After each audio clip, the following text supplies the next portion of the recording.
55년 전 공직에 입문한 한덕수 전 총리는 진보 보수 정권을 오가며 국무총리를 2번이나 지냈고 또 대권까지 꿈꿨습니다. 그의 화려한 처세는 공직사회 성공 비결처럼 여겨졌지만 내란에 가담한 끝에 중형을 선고받았습니다. 어제 판결대로라면 100살이 돼서야 감옥에서 나올 수 있습니다. 박사라 기자입니다. 2022년 5월 윤석열 정부 초대 국무총리로 한덕수가 낙점되자 언론은 그의 처세술에 주목했습니다. 우리의 국익과 그리고 국민을 우선하는 그러한 나라를 만들고 운영하는 데 혼신의 힘을 다하겠습니다. 55년간 5개의 정권을 거치며 고위공직을 맡은 탓에 5 임금을 모신 황희정승이란 별명이 붙었습니다. 김영삼 정부에서 차관직을 시작으로 김대중 정부에서 청와대 경제수석에 올랐고 노무현 정부에선 국무총리까지 지냈습니다. 이후 이명박 정부에서도 초대 주미대사로 발탁되는 등 좌우를 가리지 않고 중용되었습니다. 하지만 비상계엄 이후 무색무취였던 한 전 총리의 행보는 달라졌습니다. 지난해 윤 전 대통령이 파면되자 대선에 출마해 비상 국면을 관리해야 할 총리로서 무책임하다는 비판이 나왔습니다. 저는 제가 사랑하는 대한민국의 미래를 위해 우리 모두를 위해 광주 5.18 민주묘지에서 내란범이라는 반발에 자신의 고향을 강조하며 또다시 처세술을 발휘하는가 했지만 저도 호남 사람입니다. 여러분 서로 사랑해야 합니다. 김문수 국민의힘 대선 후보와의 단일화에 실패하며 결국 대선 출마 선언 9일 만에 하차했습니다. 새 정부 출범 뒤엔 내란 혐의 수사의 칼끝을 피하지 못했고 평생 자랑이던 엘리트 관료 이력은 23년 중형 선고의 배경이 됐습니다. 피고인은 12.3 내란이 성공할지도 모른다는 생각에 이러한 의무와 책임을 끝내 외면하고 오히려 그 일원으로서 가담하기로 선택하였습니다. 이게 워낙 중요한 이슈 있잖아요. 한덕수. 그 얘기 해야죠. 이거 굉장히 중요한 포인트들이 많아요. 의미도 많고요. 의미가 예. 중요한 게 많다니까. 그렇습니다. 그 부분에 대해서 지금부터 한번 다뤄보도록 하겠습니다. 내란 중요 임무 종사 혐의 한덕수에 대한 1심 선고가 어제 있었고요. 저희가 또 생중계 함께 했었죠. 예. 이진관 판사는 징역 23년을 선고하고 법정 구속을 시켰습니다. 다시 한번 한덕수의 그 혐의, 굵직한 혐의만 한번 좀 짚어볼까요? 자, 비상계엄의 절차적 정당성을 갖추는 데 기여한 혐의 있고요. 이상민과 언론사 단전단수 조치 이행 방안을 협의한 혐의도 받고 있었고요. 4.5 계엄 선포문의 서명 후에 폐기 지시한 혐의, 그리고 헌재에서 위증한 혐의, 계엄 해제 요구 해제 국무회의 소집을 지연시킨 혐의, 이런 혐의 등을 받고 있었습니다. 그렇습니다. 근데 이제 마지막에 해제 국무회의 소집을 지연시킨 혐의, 요거는 이제 무죄가 됐습니다. 나머지는 굵직한 범위 안에서는 다 유죄가 나왔어요. 자, 그런데 내란 특검은 내란 방조 혐의로 기소를 했었습니다. 그런데 이진관 판사가 내란 중요 임무 종사 혐의로 공소장을 변경하라고 지시를 해서 변경을 한 거거든요. 야, 그런데 어제 재판을 보니까 야, 이거 왜 공소장을 변경하라고 지시했는지 이유가 나오더라고요. 이게 굉장히 중요한 대목인데요. 여러분과 함께 보겠습니다.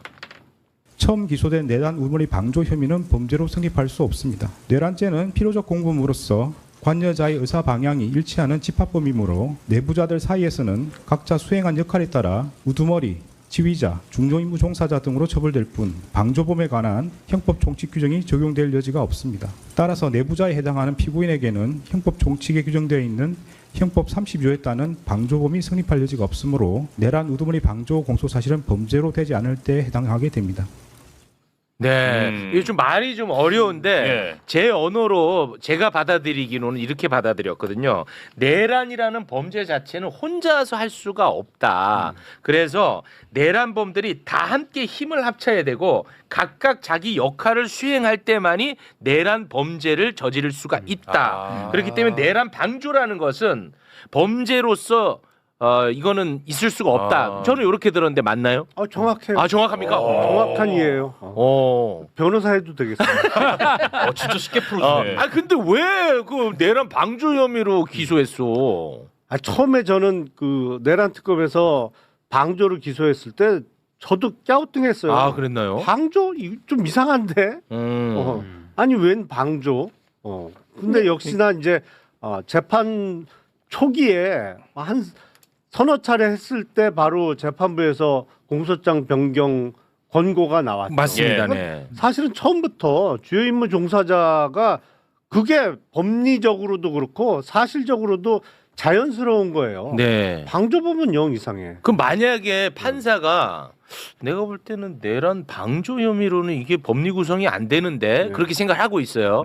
그런데 이렇게 혼자서만 생각하고 네. 재판을 다 진행시키고 이제 선고할 때 이거를 그냥 공소 기각할 수 있나요? 그 경우에는 그 무죄를 선고해야 무죄를 되죠. 선고할 수 있나요? 아니요. 그렇게 이제 할 수도 있고 무죄 선고할 수도 있고 인정된 죄명 이렇게 해서 판사가 바꿔서 인정할 수 있습니다. 아, 그렇습니까? 예, 그리고 이것은 그러니까 내란 특검 에서 제가 좀 이제 저도 그 우두머리 방조로 기소했거든요. 기소했는데 그러니까 이거는 이제 내란의 방조라기보단 내랑 우두머리 윤석열의 방조인 거예요. 한덕수가. 그러니까 그렇게 법리적으로 구성은 해 볼 수는 있을 것 같아요. 그러니까 우두머리를 도왔던 그러니까 우두머리급이다 이렇게 내란 특검에서 법리적으로 구성을 했는데 사실 이게 처음인 거죠. 역사적으로도 처음이고 내란 우두머리를 어떻게 이 한덕수를 중요임무 종사로 할 것인가 우두머리 방조로 할 것인가 이것은 그 좀 법리적인 문제여가지고 내란 특검이 고심하면서 그걸로 기소를 했는데 네네. 재판장 입장에서는 이게 법리적으로 그 말씀하신 대로 집합범으로 내란에 가담한 정도에 따라서 역할이 부여되는 거지 우두머리 방조는 있을 수 없다. 그렇지만 저는 만일에 김건희가 이 내란에 같이 가담을 했다면 네. 그러면 내란 우두머리 공범은 되는 거 아니에요? 네. 그러니까 그러면은 이 내란에 있어서 반드시 뭐 이렇게 그 뭐 종사자 내란 중요임무 종사 부하 수행 뭐 이렇게 하기보다는 우두머리 공범으로 공동정범으로 할 수도 있지 않나. 그러니까 법리적으로는 그렇게 구성을 한번 해봤던 것 같아요. 내란 특검에서 다행히 재판장이 내란 그 우두머리 방조보다는 중요임무 종사에 맞다. 그리고 부작위한 부분도 자기하고 똑같이 그렇게 판단한 거니까 이게 굉장히 법률적으로도 너무너무 빛나는 판결이다. 법률적으로도 훌륭한 판결이라고 생각합니다. 그런 그런데, 앞으로의 공직 사회에도 큰 경종을 울린 대목이라고 봅니다. 저도 그렇게 생각합니다. 만약에 이제 내란에 관여한 정도가 경미하다. 그러니까 주요 임무 종사자까지는 못 된다 그러면 그건 차라리 방조가 아니고 부하 수행자가 되는 게 맞겠죠. 그러니까 법리적으로 방조는 조금 갸우뚱이에요. 네. 그러니까 그런 이유로 영장도 좀 기각 사유에 그런 게 좀 반영이 됐던 것 같기도 해요. 네. 혹시 뭐 덧붙일 말씀? 그러니까 이게 이제 소위 필요적 공범이라는 얘기가 나오는데 필요적 공범은 결국 복수의 당사자들이 있지 않으면 성립할 수 없는 범죄예요. 네. 필요적 공범 중에 이제 대표적인 게 지금 얘기하는 집합범이 있고 또 하나가 이제 대항범이라고 해서 반대의 어떤 언동이 행위가 있었을 때 이제 성립하는 뭐 뇌물 수수. 이거는 주고받는 사람이 있어야만 성립되는 그렇죠. 거니까 네네. 혼자서는 성립이 안 돼. 그렇지. 이런 이제 필요적 공범의 경우에는 형법 총칙상에 그런 그 뭐 공동 정범이 됐든 뭐 방조범이 됐든 뭐 교사범이 됐든 이런 총칙의 공범 규정을 적용하지 않는다라는 게 이제 법리예요. 근데 사실은 초반에 재판장이 그런 것까지를 정확하게 간파하고 이걸 정리해 준 것은 정말 어마어마한 역할을 한 거예요, 사실은. 그러니까 기본적으로 일단 좀 사람이 똑똑한가 보네. 이 법리를 정확하게 간파하고 가는 말 타주죠. 똑똑한 것 같아. 정의감, 상식 뭐 이런 걸 다 떠나서도 똑똑한 것 같아. 법리적으로. 하다 보니까 오늘 초반에 거의 형법 총론 강의 시간이 되는데 일반 법률가들도 그렇죠. 되게 어려운 지점이 어려워요. 근데 내란죄에 대해서 필요적 공범 집합범 처음이거든요, 사실. 저도 교과서에도 안 나와요. 그래요? 선례가 없었으니까 이런 법리에 대한 판단 선례가 없었으니까. 근데 이거를 가르마 타준 건 저도 놀라웠어요. 야, 이렇게 또 이야기를 듣고 보니까 더 소름이 돋네. 자, 12.3 내란을 엄히 처벌을 해야 하는 이유를 또 설명을 했는데 요게 진짜 사람을 미치게 합니다. 그냥 저는 하나의 역사책이다. 저는 그렇게 개인적으로 생각하는데 요게 조금 긴데 이거는 역사적 기록으로 남겨야 되기 때문에 여러분과 함께 듣도록 하겠습니다. 함께 보시죠. 이러한 12.3 내란은 국민이 선출한 권력자인 윤석열 전 대통령과 그 추정 세력에 의한 것으로서 성격상 위로부터의 내란에 해당하는데 이러한 형태의 내란은 이른바 친위 구테타라고도 불립니다. 세계사적으로 살펴보면 이러한 친위 구테타는 많은 경우 성공하여 권력자는 독재자가 되었고 국민의 생명과 재산과 같은 기본권은 본질적으로 침해되었으며 국가의 경제와 외교는 심각한 타격을 받았고 독재자의 권력이 약해지는 시기가 되면 내전과 같은 전쟁이나 정치 투쟁으로 국가와 사회 전반이 회복하기 어려운 혼란에 빠진 사례를 많이 볼 수 있습니다. 12.3 내란은 이러한 위로부터의 내란에 해당되는 점에서 그 위험성의 정도가 아래로부터의 내란과 비교할 수 없습니다. 왜냐하면 무엇보다도 국민이 선출한 권력자가 헌법과 법률을 경시하고 이를 위반하는 내란 행위를 함으로써 국민이 가진 민주주의와 법치주의에 대한 신전 자체를 뿌리채 흔들기 때문입니다. 이러한 점에서 아래로부터의 내란에 해당하는 기존 내란 사건에 관한 대법원 판결들은 위로부터의 내란에 가담한 피고인에 대한 형을 정함에 있어 기준으로 삼을 수 없습니다. 그리고 기존 내란 사건이 발생하였던 시기와 12.3 내란이 발생한 시기에 대한민국의 국제적인 위상은 비교할 수 없을 정도로 차이가 납니다. 전두환보다 훨씬 나쁜 이유를 너무너무 깔끔하게 정리를 해줬습니다. 저는 이거 너무 좋던데요. 그러니까 1980년 신군부 쿠데타를 경험한 우리나라에서 내란죄의 의미와 형량을 가장 정확하게 한 판결이라고 생각하거든요. 네. 그래서 저 위로부터 쿠데타이기 때문에 전두환하고 비교할 수가 없다. 네. 그 다르게 더 단죄해야 된다. 이것은 내란 특검이 윤석열에 대해서 사형 구형할 때 똑같은 저런 취지로 그 사형을 구형했거든요. 네. 정확한 인식이라고 생각합니다. 네. 제가 어제 그 시간에 생중계할 때는 못 들었고 네. 저녁에 이제 오늘 출연한다는 걸 이제 듣고 이제 들었어요 직접. 네. 들으면서 지난번에 최욱 씨가 이제 저런 거 한 번씩 이렇게 판단해 줄 때 굉장히 기쁘다고 하셨잖아요. 네. 제가 이제 몇 차례 얘기한 게 양형 요소 중에 그러니까 지금 과거로부터 95년 그 사건 네. 판결 시점으로부터 이제 한 30년이 지났고 네. 그 당시 사건이 있었던 시점으로부터는 한 45년, 46년 그렇습니다. 됐잖아요. 네, 맞습니다. 네. 그러니까 그 시기가 지나오면서 우리나라의 국제적 위상이라든지 민주주의 발전 척도가 완전히 달라졌잖아요. 그렇습니다. 그런 상황 하에서 이런 일이 벌어졌을 때 국민들이 느꼈을 배신감의 정도는 과거보다 훨씬 더. 그렇죠. 그래서 뭐라고 표현하냐면 지금 과거에 비해서 지금의 이런 내란이 주는 경제적 정치적 충격이 기존 내란 행위와 비교할 수 없다. 그런 맥락으로 저는 내 얘기를 다 자기 중심이야. 다 자기 중심이야. 근데 왜 그러냐면 그렇게 우리가 1년 동안 마음고생을 한 거야. 근데 내 생각이 맞았다는 것을 확인해 주니까 이게 맞아요. 위로가 되는 거야. 너무 좋았어요. 예. 예. 그러니까 뭐 내가 잘났다는 게 아니라 위로받는 거야. 위로받는 예. 거. 그러니까- 그렇지 않나요? 그러니까 기존 내란과 비교하는 두 가지 지점이에요. 하나는 성격, 네. 위로부터의 내란이냐 아래로부터의 쿠데타. 그렇습니다. 또 하나는 시기가 주는 맞아. 차이.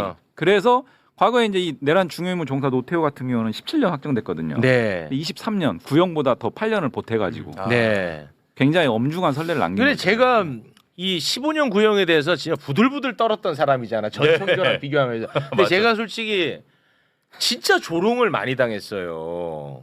왜요? 무지성으로 그냥 화만 낸다고. 지 무슨 그 조회수 올리려고 무지성으로 화만 낸다고. 네.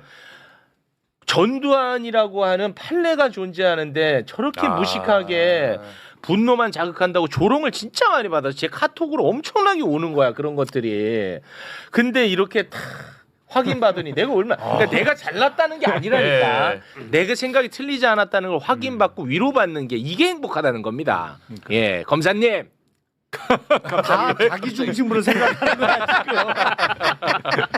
각자 내 말대로 됐잖아. 아니. 나는 그런 건 아니야. 지금. 이게 그 높은 형이 아니에요. 그 내란 중요임무 종사가 유기징역을 할 때도 5년 이상 30년 이하이기 때문에 그리고 이게 경합범 가중을 하게 되면 굉장히 높게 선고해야 되는데 내란 특검의 구형이 너무 턱없이 국민 눈높이에 낮았어요. 맞아요. 그런데 이제 굉장히 중요한 지점이 뭐냐면 한덕수에 대해서 23년이 선고됐기 때문에 네. 내란 숙의 윤석열은 사형을 선고할 수밖에 없어요. 네. 이렇게 되면은 내란 2인자 내란 총리 한덕수에 대해서 이런 유기형에 있어서 굉장히 중대한 형이 선고됐기 때문에 윤석열에 대해서는 최고형을 선고할 수밖에 없다. 직위원 네. 재판부에서 예. 형량이 이렇게 정리가 되는 거예요. 좋습니다. 이 선고 이후의 이야기는 잠시 후에 하나로 뭉쳐서 또 이야기를 나눠보도록 하겠습니다. 그리고 윤 어게인들에 대한 이거 너무 좋았어. 지적을 한 부분. 너무 좋았어. 이건 진짜 너무 네. 좋았어. 아니 진짜 우리랑 함께 우리 사회를 살아간다는 느낌이 들어가지고 이게 너무 참 감사하더라고. 그러면서 윤 어게인들이 굉장히 심각한 문제야. 예. 문제지만 이런 윤 어게인을 이 12산 내란범들이 더 많이 양산해냈다는 걸 또 지적을 합니다. 와 정말 이진관 어쩌려고 이렇게 감동을 주십니까? 함께 보시죠. 극단적인 상황에서나 논의되는 저항권을 평상시에 아무렇지도 않게 주장하는 사람들, 헌법과 법률에 정한 바 없어 위헌위법한 주장에 불과한 계몽적 계엄, 잠정적 계엄, 경고성 계엄을 당연하듯 주장하는 사람들, 지난 2025년 1월 19일 발생한 서울 서부지방법원 폭동사건과 같이 자신의 정치적인 입장을 위해서는 헌법과 법률을 쉽사리 위반할 수 있고 그 과정에서 다른 사람이 피해를 줄 수 있는 상황이 당연하다고 생각하는 사람들, 민주주의의 근본이 되는 선거제도를 정당한 근거 없이 부정하는 사람들이 있습니다. 12.3 내란은 이와 같이 잘못된 주장이나 생각을 양산하거나 그 상태를 더욱 심각하게 만들었습니다. 굉장히 입체적으로 그러니까요. 너무 좋다. 이렇게 제가 또 아까도 말씀드렸지만 제가 이제 그 저거를 어제는 못 듣고 이제 아침에 그 화장실에서 네. 출근하면서 다 들었거든요. 예. 근데 소름이 돋더라고요. 그래서 그래서 제가 이거를 딱 보면서 이번 판결은 국민들이 써내려간 판결문이다. 이런 생각이 좀 들었고요. 네. 저는 또 한 가지 짚어야 될 게 법정 구속. 법정 구속 됐어요. 네. 그러니까 이제 생중계는 저기서 끝냈고, 맞습니다. 네. 그다음에 이제 다 그 생중계 안 한 상태에서 양측 의견을 듣고 나서 바로 법정 구속을 했거든요. 네. 그러니까 지금 뭐 도주의 우려라든지 증거인멸의 우려 이런 부분들에 대해서 변호인 측에서는 이제 반박을 했지만은 네. 바로 그냥 법정 구속을 시켜버린 거예요. 그렇습니다. 그 직전까지만 해도 네. 매불쇼에서 보냈던 그런 호텔. 유유자적하던 네. 럭셔리 완전히 이제 바뀐 거죠. 그렇습니다. 그리고 이제 이 부분에서 진짜 울컥했던 장면이 이제 나오는데 요 얘기를 좀 한번 해보겠습니다. 12.3 내란은 잠깐의 경고성 계엄이었다고 주장하는 윤석열이, 그리고 12.3 내란을 한밤의 해프닝이었다고 말하는 홍준표, 이런 정신 나간 사람들 꼭 봐야 되는 대목입니다. 큰 탈 없이 내란이 끝난 것은 내란범들 덕분이 아니라 용기 있는 국민들 덕분, 그리고 용기 있게 행동에 옮긴 일부 정치인들 덕분이라는 것을 이야기하면서 이진관 판사가 울먹여요. 저도 이때 울 뻔했습니다. 정말 울컥합니다. 네. 함께 보시죠. 12.3 내란 과정에서 사망자가 발생하지 않았고 내란 행위 자체는 몇 시간 만에 종료되긴 하였습니다. 그러나 이는 무엇보다도 무장한 계엄군의 맨몸으로 맞서 국회를 지킨 국민의 용기에 의한 것입니다.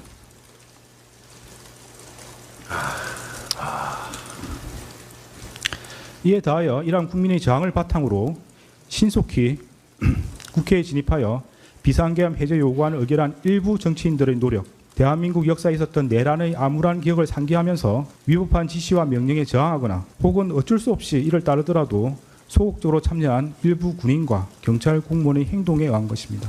결코 12.3 내란 가담자에 의한 것이 아닙니다. 저 일부 정치인이 접니다. 네. 여기저기 다 눈물이 그냥 쏙 들어가네. 눈물이 쏙 들어가. 감사해요. 울 뻔했는데 쏙 들어갔어 지금. 깜짝이야. 아니 이진관 판사도 되게 디테일한 게 그냥 국회의원들 일부라고 해, 일부러. 이렇게 할 수 있었는데 굳이 일부라고 하더라고. 일부러. 일부 정치인 접니다. 맞아요. 저도. 맞아. 네. 일부의 일부. 눈물이 아주 쏙 들어가네. 그리고 그 나머지 그 윤호개인 했던 정치인들 네. 정계 은퇴하라고 제가 얘기해놨어요. 너무 잘하셨다. 정말, 그거는 이 진짜. 정치판에서 떠나야 돼요. 너무 잘하셨어요. 진짜로 국민, 그리고 일부 국회의원, 그리고 이진관 판사님. 정말 눈물 나게 감사하다. 네, 너무너무 고맙습니다. 진짜. 네, 감사합니다. 정말 우리가 무슨 재판정을 보면서 이렇게 눈물을 흘릴 경험을 할 수 있다는 것도 이게 참 희한한 경험입니다. 우리가 없죠, 사실. 예. 그리고 이제 결국 징역 23년을 선고를 합니다. 이진관 판사 23년 선고하는 그 장면 함께 보겠습니다. 주문. 피고인을 징역 23년에 처한다. 그리고는 이제 법정 구속까지 네. 이어졌습니다. 네. 예, 그 판사님 정말 참 대단하신 분인 게 법정 구속하는 장면을 중계에서 빼셨어요. 네, 그거는 왜 그런 건가요? 피고인 인권 인권 보장이나 그 외에 여러 가지 그 그러니까 구속에 대한 피의자 신문 과정에 피고인 신문 과정에서의 그 나올 수 있는 여러 가지 뭐 그 인권 침해적인 이런 부분들에 대해서는 개인 정보 같은 것 때문에 그렇죠. 그런 부분들에 대해서는 그 중개에서 그 배제하시는 이런 굉장히 디테일하게 참 판사이시다 이런 생각이 들었어요. 네. 섬세해. 네. 보니까 똑똑하고 섬세하고 완전 나를 빼다 닮았어. 갑자기요? 미안해. 거기까진 가지 마. 미안해. 미안. 네, 이제 이번 판결이 어쨌든 그 이진관 부장이 또 담당하는 사건들이 있잖아요. 이제 네. 박성재, 최상목 네. 이제 남아 있고 또 내란에 대한 어떻게 보면은 명시적인 첫 판단을 내린 겁니다. 그렇습니다. 이번 12.3 내란에 대한. 예. 그래서 이제 이후 2월달에 예정된 직위원 재판에서도 상당 부분 이런 부분들이 이제 고려되지 않을까. 그렇습니다. 예. 그래서 이제 그런 의미에서도 큰 의미가 있습니다. 예, 그런 부분을 이제부터 이제 본격적으로 이야기를 좀 나눠볼까 합니다. 이게 또 법률 전문가들 나와 계시니까 지금부터는 이 정산을 좀 해야 됩니다. 예. 이제 정산. 한덕수에 대한 기소와 구형을 너무 약하게 한 조은석 특검 비판 살짝 합니다. 예. 조금 아쉬웠어요. 참 아쉬웠어요. 아니 물론 뭐 잘하는 부분도 많이 있었죠. 내부조에서 너무 네. 비판을 많이 해가지고 네, 비판 그 많이 특검이 많이 윤석열 사형 구형을 한 거예요. 아 그래요? 네. 그러니까 한덕수 15년 너무 말도 안 되잖아요. 그거 말이 안 되잖아. 제가 맞아요. 그래서 예. 매불쇼 같은 이 폭탄 같은 매체에서 막 엄청 이렇게 잘못됐다고 막 하니까 특검이 윤석열에 대해서는 정말 정신 차리고 사형을 매부쇼 구형을 한 거죠. 네. 그 우리 조은석 특검님, 저는 우리 특검님을 막 인격적으로 비난하거나 그러지 않습니다. 여기 사안별로 하고 있는 거니까요. 아시죠? 양해 좀 바랄게요. 조금 아쉬운 장면이 좀 있지 않았느냐 하는 거. 예. 요거는 깊이 안 들어갑니다. 요거는 요 정도로만 하고요. 자, 지금부터는 좀 깊이 들어갑니다. 정산 제대로 갑니다. 예. 무려 23년 징역형에 해당하는 준범죄자인 한덕수를 풀어준 사람. 이거는 이제 정산하고 가야지. 네. 자, 영장 전담 판사 얼굴 또 한번 보고 가야 됩니다. 정재욱 판사 한덕수 구속영장을 기각을 시켰습니다. 그렇습니다. 자 그리고 박종호 판사는 박성재 구속영장 기각시켰고요. 예. 이정재 판사는 윤석열 체포영장 기각을 시켰고 정말. 남세진 판사는 박성재 2차 구속영장을 또 기각을 시켰습니다. 그렇습니다. 진짜 문제야. 이거는 절대 잊어서는 안 예. 됩니다. 예. 계속 얘기할 겁니다. 이거는 끝까지 합니다. 왜냐? 이번에는 영장 전담 판사는 지금 사법부에서 건드리고 있지 않은 상황이지 않습니까? 네. 이거 계속 고민한다고 하던데 왜 자꾸 고민합니까? 결과가 나왔고 네. 이미 채점이 끝났잖아요.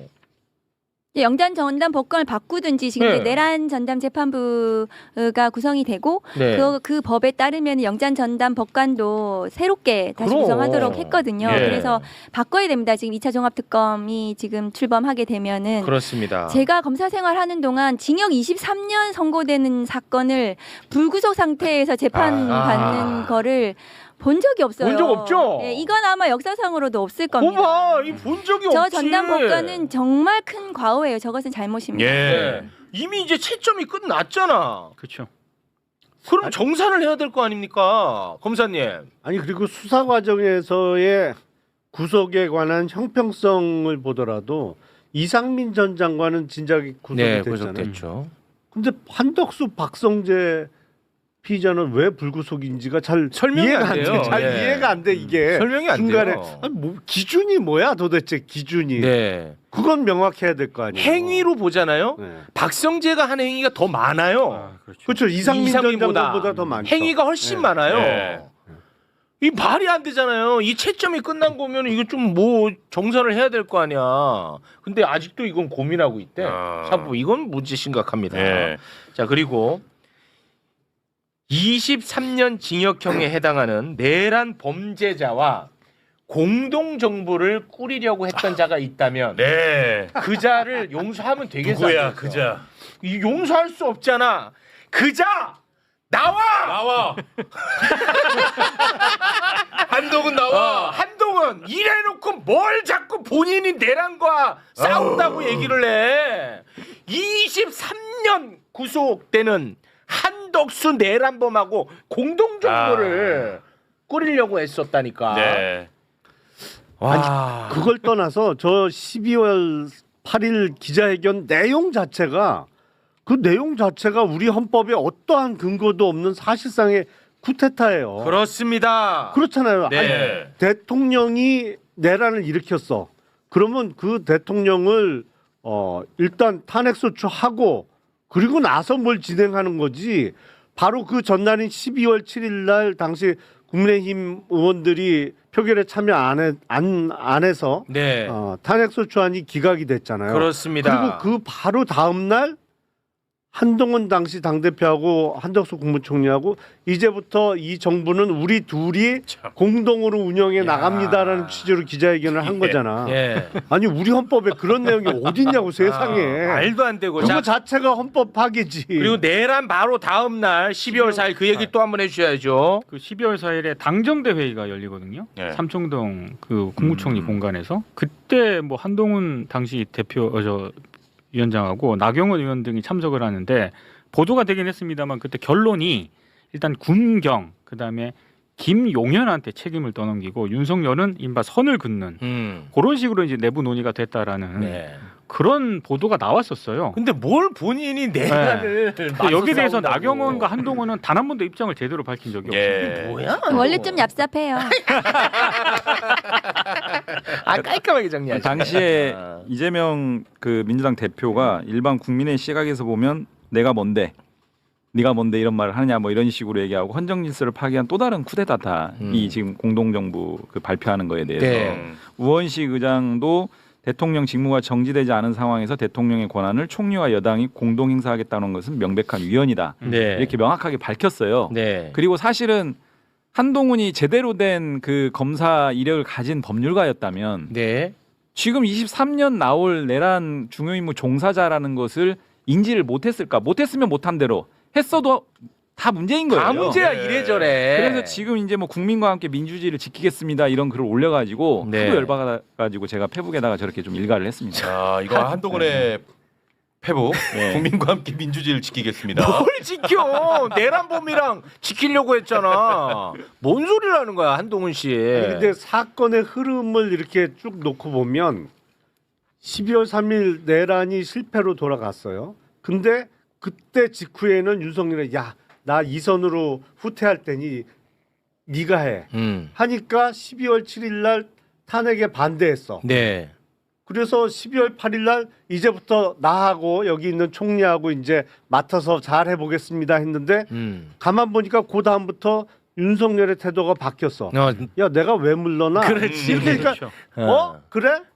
그래서 열받아서 12월 14일 날 탄핵. 예, 맞아요. 맞아요. 아니 사건의 흐름을 보면 예. 그렇게 이해할 수밖에 없어요. 그렇습니다. 달리 이해하기 어려워요. 우리가 잊어버려서 그런데 윤석열을 대통령 만들어준 사람이 한동훈이에요. 네. 그러니까 윤석열 검찰총장 당시 윤석열 검사 가장 가까운 측근이었고 윤석열이 저 따위 인간이라는 것을 한동훈이 누구보다 잘 알았을 그렇겠죠. 거예요. 그런데도 불구하고 거기에 같이 가담해가지고 연성 쿠데타 해가지고 윤석열이라는 저런 사람을 대통령을 만드는데 본인이 언론 막 이런 데서 언론 플레이하고 해가지고 대통령 만드는데 1등 공신이고 본인이 황태자로 법무부 장관 한 거 아니에요. 예, 그렇습니다. 그리고 국민의힘 비대위원장 대표까지 했고 네. 한동훈을 잊어서는 안 돼요. 잊어서는 안 돼. 한동훈은 끝까지 그 부분에 대해서 책임을 져야 됩니다. 그렇습니다.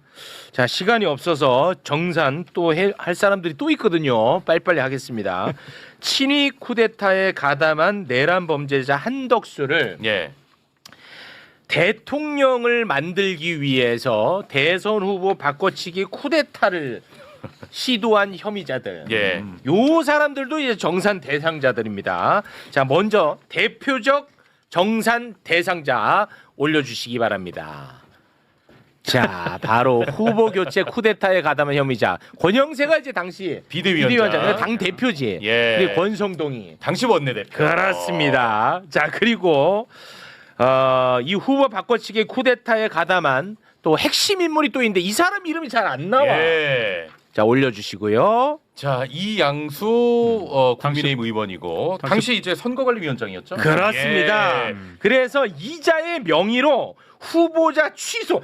야, 이미 선거를 통해서 후보자를 뽑았단 말이야. 근데 후보자 취소 공고문 그리고 후보자를 새로 받겠대. 네. 그래서 후보자 등록 공고문을 이 사람 명의로 올리. 이 말이 돼? 올려주세요. 이 말이 되냐고 이게.